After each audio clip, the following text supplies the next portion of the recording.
What's cracking, everybody? Welcome back to the channel. New video. Went back to that because somebody in the comment section said, I'm glad you grew up and stopped saying West cracking. Spiteful. Then let's get back to the topic today. That might be on the part of what I'm going to be talking about today, right? Anyways, shout out to Food and Fallons. Those of you that haven't subscribed already, do me a favor, subscribe to the channel. We have some big things going on. Big interviews coming up. The first two may surprise some people. I don't know if they're going to be in that order, released in that order, but they're big names. So stay tuned. Now, a couple days ago, what was it? Yesterday, I think. I was at my tia's pad, kicking it with my primo. And my tia asked me. She doesn't ask me a lot of questions when it comes to my incarceration or anything. She doesn't talk about that at all or ask about that. But she asked me a question yesterday. She said, Mijo, let me preface this with something. I used to be like the wild child of the family, right? She says, you know, it's a trip, Mijo, that you came out and you're like a ray of light. That's what she tells me, because I'm always so positive in my interactions with people, and especially family, but with anybody, right? And I told her I needed to go to prison to learn how to be that way, which is the truth. Now, that said, the question was, she said, Mijo, I was curious. What was the biggest shock to you coming from prison and re-entering society? She said, what was the biggest shock to you? And I told her, and I've said it before, those of you that have been around the channel, you guys are going to remember this, right? But I told her, I said, to me, the biggest shock, the first thing I noticed was the disrespect. How disrespectful people are when they engage people, even when they're not even intending to engage people, the things that they do. Because in prison, everything is uber respectful, right? If you notice, if you know, you engage with people that have been to prison, especially raza, you know, they're going to say, excuse me. They're going to say thank you. They're going to say you're welcome. They're going to speak to you with respect. We learn in there that it doesn't matter from the strongest to the supposed weakest. You treat them all equally, right? And so coming out here and talking to people,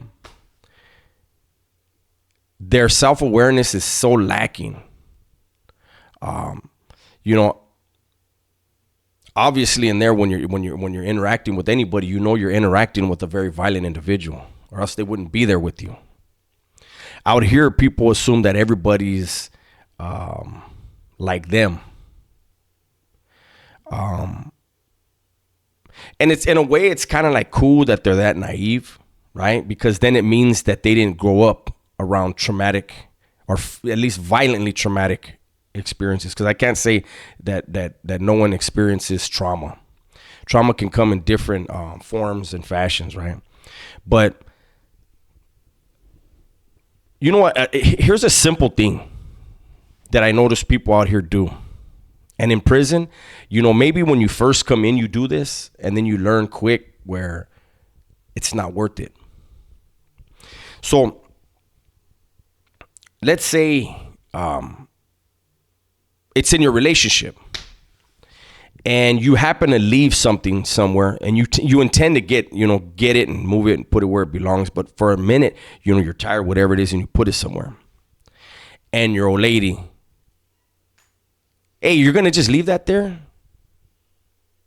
Or maybe if it's even at work, where someone would say, hey, you're gonna leave that there? See, in prison, when you're living in a cell with another violent individual, and you're in that cell, you know, 23 hours a day, you know, 22 and a half hours a day, whatever it is. If he leaves something on the damn desk, or if he forgets something on the sink, the easiest thing for you to do is to pick it up and put it where it belongs. He's not trying to punk you. He just forgot. Because is it worth killing or dying for? That's always the question in there. In there, the way I was schooled is don't start anything unless you're willing to finish it. And finishing it means that person is over or you're over. Or the cops happen to break it up in time. But if it's in the cell, more than likely it's not going to go down. The cops are going to get there too late. Your cellie leaves a toothpaste cap somewhere. It's easier to grab it and put it in his locker. Go, hey, homie, you forgot this. Here's the thing right here. Then, hey, homie, you're going to leave that over there? Two different things, right? Two different ways he's going to take that. Out here, people will nag and you're just like, damn, you couldn't just move it? Like it's a cap. It's like you can't walk around that? It's on the counter.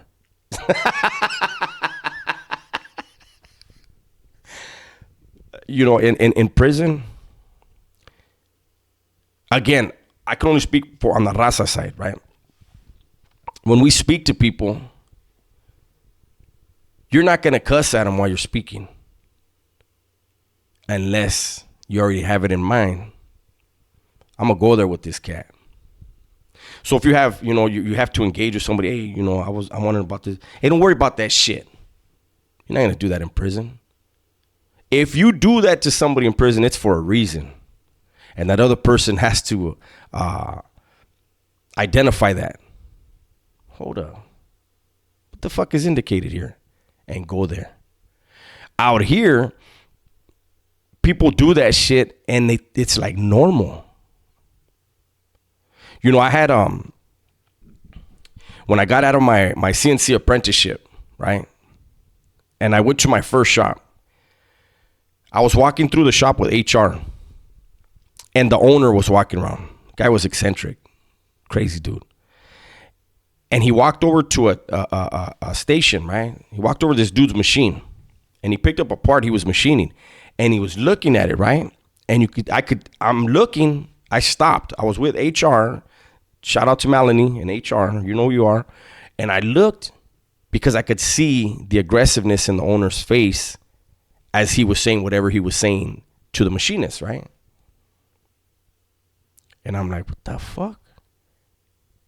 And the owner, the part he had in his hand, he threw it across the shop. That's disrespectful as fuck. I looked at HR and I said, look, Melanie, at the end of the day, I don't care if it's my boss. I don't care if it's my dad. I'm a man and I'm going to be treated like one because that's how I'm going to treat a man. Respectfully. I said, if that motherfucker comes over here and ever grabs a part of mine and throws it, I'm going to tell him something and then I'm done. I said, this job ain't worth enough for a motherfucker to treat anybody like that. And I was let go from that shop. And let me tell you what happened. I don't know, maybe I told this story before. My supervisor at the time, I was running the lathes, right? And it was only me and one other dude, my supervisor, that ran the lathes. And I was running mills and lathes, doing setups on mills and lathes. But for the first 4 hours of my shift, I would do the lathes, and then the second half, 4 hours, I would go 4, 8, 6, whatever. I would go to the mills. And my supervisor was a 19-year-old, pretty much like protege. That dude was badass, right? So I didn't care that he was 19. I cared about what he knew and what I could learn from him, because you have to always learn in that industry, right? But what I didn't know is there was a baddie working there. And she used to flirt with me a lot. I used to flirt back. What I didn't know is that was his lady. Nobody could know. You know what I mean? Like, that wasn't, you can't do that. Well, she would flirt with me in front of him. And it was just, to me, it was just, we're playing around, right? But obviously it created some animosity on his part. All he had to do was pull me aside, like, Hey, fool, I'm hitting that. Oh, shit, expensive. All right. Is it good? Anyways, so he started developing some animosity towards me, you know, and it got to a point where I was like, damn, man, I'm on the streets, but I feel like, you know, doing a YA move and just telling him, like, he was a big boy, 19, but he was big, right? And I felt like telling him, there was another life for a good camarada of mine, good friend of mine. He worked in the same shop, and I told him, hey, Holmes, I'm about to call this dude in the bathroom. Like, I think we need to get down. He needs to understand, like, and we're both Mexicanos, so it's like, hey, we can go chunk him, and whoever wins, and we'll go back to work. But maybe he needs that. And the homie's like, fool, I don't know, because he might tell on me. You know what I mean? So, anyways, let me get out of the weeds, man. I'm lost in the forest. Let me get back on the pathway.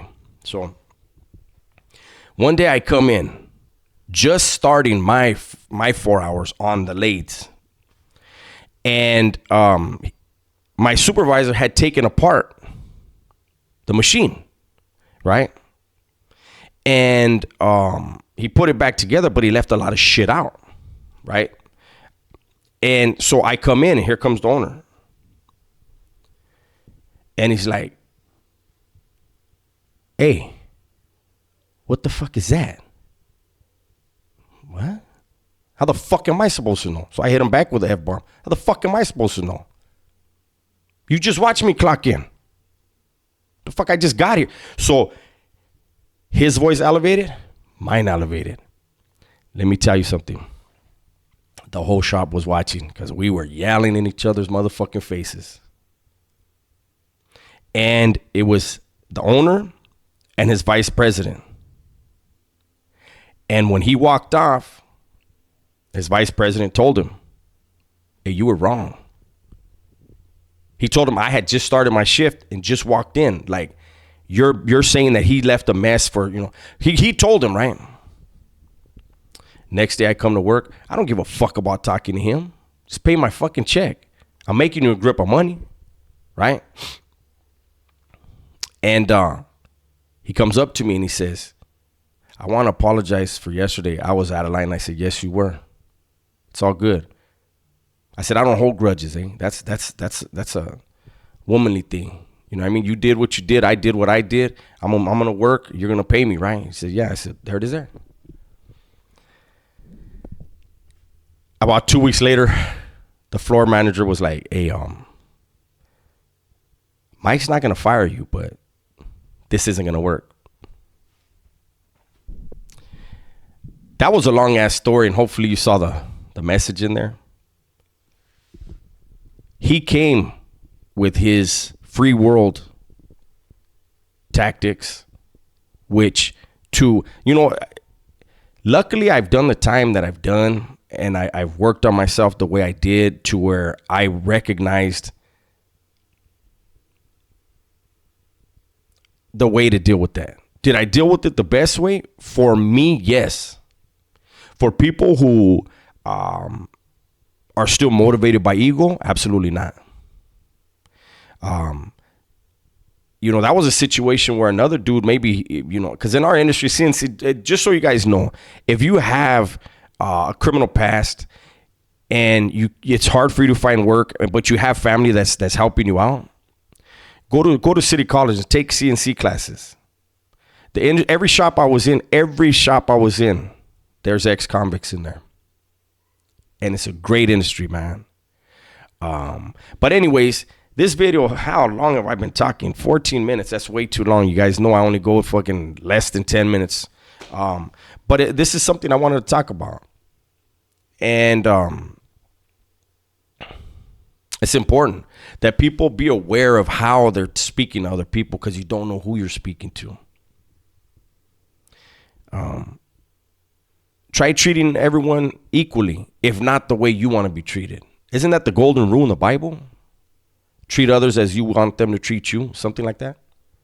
Imagine that. Imagine if everybody did that. But anyways, that's my video for the day. I'm sorry it came out so late. I've been running around. I'm about to take off again. Told you guys things are happening. Things are moving. Stay tuned. Everybody, please be safe, be smart, and tell the ones you love that you love them. I'm out.